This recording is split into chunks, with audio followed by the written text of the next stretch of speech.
Welcome to another unboxing video from theplayersaid.com. My name is Grant. I got this a couple of months ago, probably 4 or 5 months ago. This game is called The Landing, Gallipoli 1915. It is designed by Joe Schmidt, sorry Joe, and it was produced by Catastrophe Games. Here you can see Catastrophe Games. They do some pretty interesting games. We've enjoyed games from them like Zermatt, Judean Hammer. I'm trying to remember what other games. Anyway, they've done several. This is one that I've wanted to have for a long time. It's a solitaire game on the Gallipoli landings. So Gallipoli 1915 during World War I.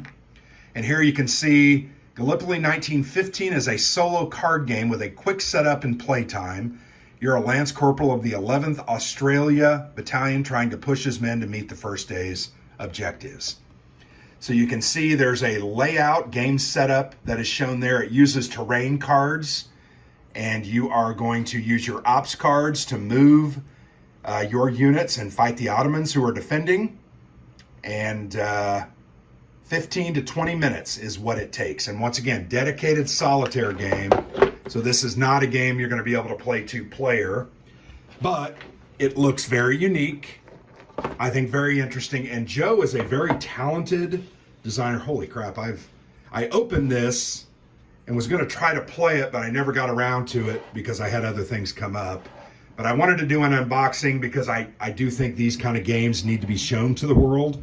So I apologize for the disarray here. You can see there are 3 dice. There are several cubes that come with the game. There are 3 cubes. I think typically these are used to mark conditions on the cards. And there are a bunch of counters. And I assure you that these did not come disorganized and punched out like this. They were in a sprue. I just, like I said, got them out, was going to try to play it. Never got around to playing it. But there are Anzac units. So here, New Zealand unit shown there. You've got an Ottoman sergeant leader. You've got Ottoman infantry. I just dropped those. Here is a Australian unit. So you have new Anzac units, obviously, that you are controlling. Nice looking counters, but they are simple. They're very big. These are very big counters.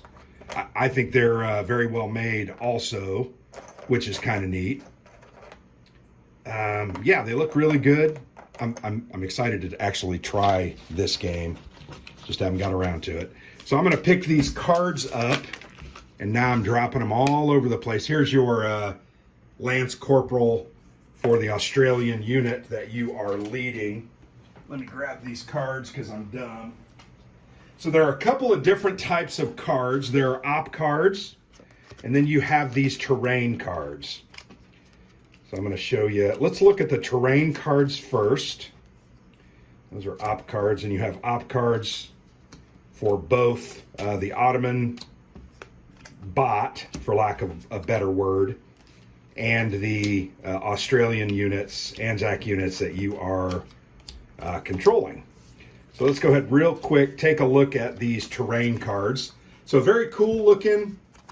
You can see they have a nice, very simple art design. And if I'm correct, I think Joe Schmidt does a lot of this graphic design and layout himself, and I think he's pretty skilled at it. He's made several nice looking games and does a pretty good job at it. He definitely has a distinct style. But you're going to turn these over, and they are different spots of terrain. This is Mule Gully. The beloved mule was vital to the supply lines that crossed this gully. Here you've got Pine Ridge, and they've got some little historical text on the bottom there. Boats. So kind of neat looking. Here you have Gun Ridge, the Neck. So these are all unique locations that you are going to lay out. Here, let me move that up. Remember, you're going to lay these out in a line, and you're going to move through them and have to get to various objectives before the game ends. So that's kind of the way those get set up. Remember, it showed you on the back of the box. Here is the starting card. It's kind of the tracking of the time, dawn, noon, and dusk. So it's the same on both sides. So you're going to have that there, and that's going to track what's going on. So nice.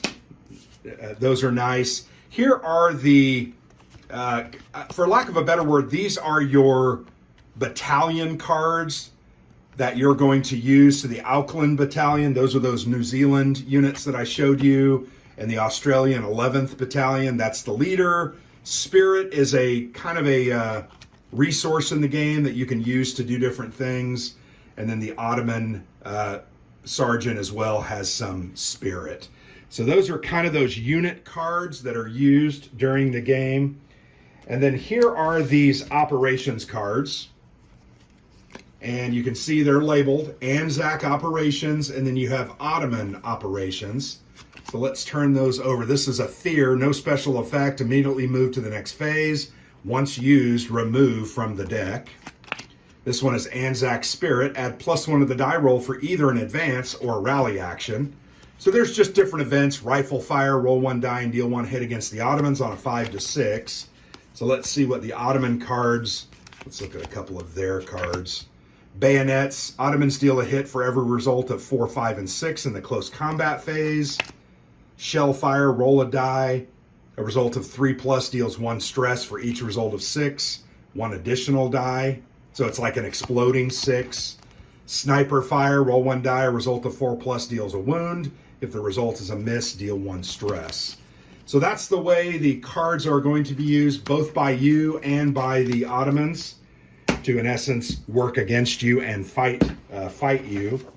No board in this game. Remember, these terrain cards are the board. So you're going to use those rather than a specific board, which I think is kind of unique and cool. Here's the rules. They are a 4-page fold-out document. There's a look at the game setup if you're a little more curious about that. Sorry, I'm going to move a little more behind the camera. I've got that floodlight on in the background. But you can see there's layout, where the cards go. Fairly simple rules. Talks about actions, how to do hits and stress, various card clarifications, designer notes are even included there, an overview of the game, the goal of the game, and the sequence of play. So a fairly simple game here, but I think it looks cool. I think I bought it, I want to say I paid $25 for it. So it's in a box, which is really nice. A lot of times you'll buy these little games and they will be, what do you call that? Baggies. And there's nothing wrong with baggy games, right? Baggies serve a purpose and that's good. But I do like that they come in a box because I can put it on my shelf and have that. And Joe, I'm going to be honest, Joe's a very interesting fellow. He's got a lot of different designs in the works. He's got a couple for GMT. One of them is a Levian campaign game, Henry. The other one is with a team of designers. Dan Bullock is one of those, and it is the game that deals with the French resistance in World War II in Paris. So yeah, this is a look at The Landing Gallipoli, 1915, by Joe Schmidt, published and produced by Catastrophe Games. So definitely want to play this one, definitely want to get into it. Probably will do a video review as well as potentially a playthrough. I just need to get used to the systems and how it works. But there you go, kind of a neat, quick playing, interesting, and unique solo game. So thanks for watching here. I've been Grant for the Player's Aid.